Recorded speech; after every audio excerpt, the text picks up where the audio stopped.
இந்த 49வது சங்கீதம் நாம் திருப்பி கொள்ளலாமா? 49வது சங்கீதத்துல இருந்து இப்ப வசனத்துக்குள்ள நான் இப்ப உங்களை கொண்டு போறேன். ஆண்டவருடைய வார்த்தைக்கு நேரம் உங்களை கொண்டு போக ஆசைப்படுகிறேன். இந்த முழு இரவு ஜெபத்துல தேவன் உங்களுக்கா எனக்கா பேசுகிற ஒரு வார்த்தை பாருங்க.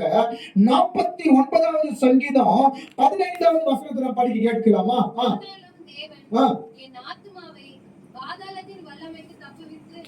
பாதாளத்தின் வல்லமைக்கு தப்புவித்து மீட்பார். இந்த வார்த்தை மாத்திரம் கோட் போட்டு கொள்ளுங்க. ஆண்டவருடைய வசனம் தெளிவாய் சொல்லுகிறது, பாதாளத்தின் வல்லமைக்கு தேவன் உன் ஆத்துமாவை தப்புவித்து மீட்பார். ஒரு சொல்ல பார்க்கலாம். இன்னைக்கு பாருங்க, ஊழிய செய்ய போனா ஒரு தடை, ஒரு பாதாள மாதிரி எப்படி முடிச்சுட்டு வெளியே வர போறோம். இன்னைக்கு ஒரு வேலையை தேடி போனா சில மனுஷனோட தடைகள். இந்த பாதாளத்தின் வல்லமை வார்த்தையை நம்ம பார்க்கிறோங்க. ஆனா இந்த பாதாளத்தின் வார்த்தை எப்படி தெரியுமா இருக்கும்?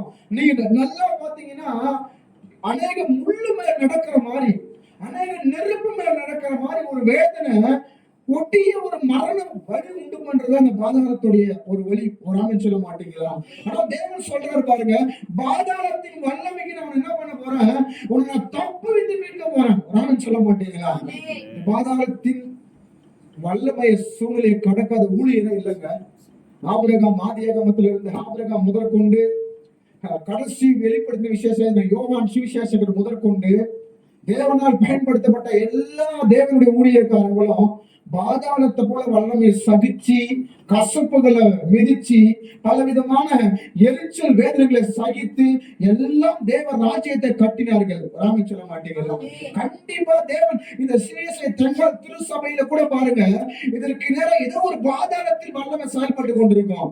ஏதோ ஒரு பரிசுத்த ஓய்வுனால உங்க சமாதானத்தை கெடுக்கும்படியா, உங்க சபையை கெடுக்கும்படியா, நம்முடைய சபைக்கு நேரம் ஏதோ ஒரு பாதாளத்தில் வல்லமை மனிதர்கள் மூலமாகவோ, பிசாசுகள் மூலமாகவோ, இந்த தேவையின் மூலமாகவோ பிசாசானவன் பாதாளத்தில் வல்லமை புறப்பட வைத்துக் கொண்டே இருப்பான்.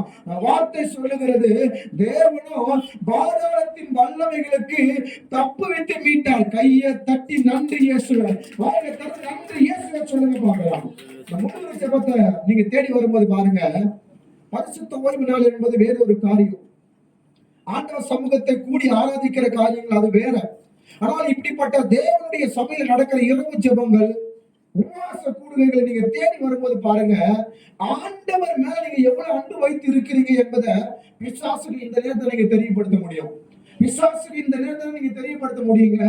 எவ்ரி சண்டே நீங்க சர்ச்சுக்கு வருது, அது உங்களுடைய ஒரு கடமை, அது உங்க மேல விழுந்திருக்கிற ஒரு தேவனுடைய ஒரு ஒரு கட்டளை. அதை நீங்க மறந்து போக மாட்டீங்க. ஆனா பரிசுத்த ஓய்வுகளை தவிர்த்துட்டு நீங்க இந்த மாதிரி இரவு ஜெபங்கள் உபவாச கூடுகைக்கு வரீங்க பாத்தீங்களா? அப்பதான் தெரியும் பிசாசுக்கு உங்களுக்கு இயேசுக்கும் எவ்வளவு ஐக்கியம் இருக்கு. கையை தட்ட மாட்டீங்க. உங்களுக்கும் உங்களுடைய ஆண்டவருக்கு எப்படிப்பட்ட ஒரு நெருக்கம் இருக்கு. நீங்க இந்த மாதிரி நேரத்துல என் தேவனை தேடி வரும்போதுதான் பிசாசான எல்லையை விட்டு வெளியே போவான். ஒரு ஆக சொல்லுங்க பாருங்க, தைரியமாக சொல்லுங்க பாருங்க. அதனால ஊழியத்துல தினம் தினம் பாதாளத்தின் வல்லமை பார்த்து இருக்கிறோம். தினம் தினம் ஊழியத்துல நாங்க எல்லாம் பாதாளத்துடைய வல்லமையை கடந்து வந்திருக்கிறோம். தினம் தினம் ஊழியத்துல நாங்க எல்லாம் பாதாளமான அநேக விதமான வார்த்தைகள், அந்த வார்த்தையெல்லாம் தாங்க முடியாத இருதயத்துக்கு பார்த்துக்கங்க. அது எல்லாத்தையும் கடந்து வந்திருக்கிறோம் தேவ பிள்ளைகளை. ஆமென் சொல்ல மாட்டீங்களா? ஆனால் வார்த்தை நமக்கு அழகா கற்றுக் கொடுக்கிறது. தேவன் நமக்கு துணையா இருக்கிறார். ஆமென் சொல்ல மாட்டீங்களா? உங்களுடைய வாழ்க்கைக்கு பாதாளத்தில் வல்லமைகள் செயல்படலாம். நீங்க பலவீனம் அடையலாம். உங்க கூட இருக்கிறவங்க வியாதிப்பட்டு போகலாம். உங்க பிள்ளைங்க உங்களுக்கு கீழ்படியாம போகலாம். எதிர்பார்த்த மங்களமான காரியங்கள் உங்களுக்கு தடைப்பட்டு போயிருக்கலாம். வாழ்க்கையை நான் எதற்காக நான் வாழணும் என்கிற ஒரு வேதனையோடு நீங்கள் அப்படியே விடாய்த்து போற ஆத்மாவோட கூட இந்த வாழ்க்கையில உங்கள் ஊருக்குள்ள நீங்க சுற்றி திரிந்து கொண்டிருக்கலாம். கர்த்தர் நம்மளை தப்பு வைக்கிற தேவ பிள்ளைகளை, அவர் உங்களை தப்பு வைக்கிற தேவன். அவர் எப்படி நம்மளை தப்பு வைக்கிறார் தெரியுமா? 33வது சங்கீத புஸ்தகத்துல பக்தன் தெளிவாய் கனப்படுத்துகிறார் ஆண்டவருடைய வார்த்தையை.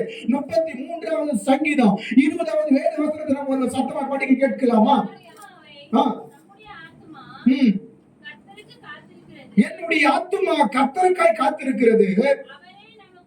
நல்லா வார்த்தை கோடு போட்டுக் கொள்ளுங்க. அவரே நமக்கு துணையும், அவரே நமக்கு கேடகமானவர். கையை தட்டி ஒரு ஆமென் சொல்லுங்க பார்க்கலாம். தைரியமா ஆமென் சொல்லுங்க. என்ன வாயை திறந்து சொல்லுங்க, ஆமென் சொல்லுங்க பார்க்கலாம். உங்க மனதுக்கு வார்த்தைக்கு மேல உயர்த்தலாமா? சொல்லுங்க, கர்த்தரே எனக்கு துணையானவர் சொல்லுங்க பார்க்கலாம். கர்த்தரே எனக்கு துணையானவர் சொல்லுங்க. கர்த்தரே எனக்கு கேடகமானவர் சொல்லுங்க. கர்த்தரே எனக்கு பாதாளத்தின் வல்லமைக்கு என்னை தப்புவிப்பார். வாயில திறந்து சபையே, பாதாளத்தின் வல்லமைக்கு என்னை சொல்லுங்க, பாதாளத்தின் வல்லமைக்கு என்னை தப்புவிப்பார். அவர் உங்களை தப்புவிக்கிற தேவன் சபையே. நம்ம சில கூட்டங்களுக்கு நம்ம சிறு கூட்டமா நம்ம தெரியலாங்க. சில நேரத்தில் நம்மளுடைய ஊழியர்கள் சாதாரணமா தெரியலாம். சில நேரத்தில் நீங்க செய்யற வேலைகள் அந்தஸ்து மதிப்பு இல்லாத மாதிரி தெரியலாம்.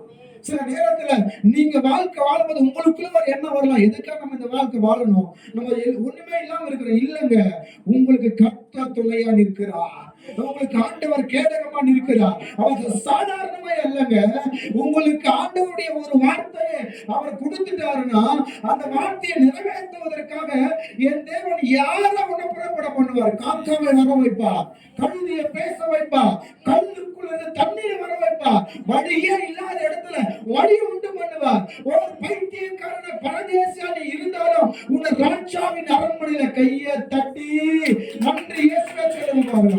அமர வைப்பார் என் தேவன். தேவன் உங்களை அமர வைப்பார்.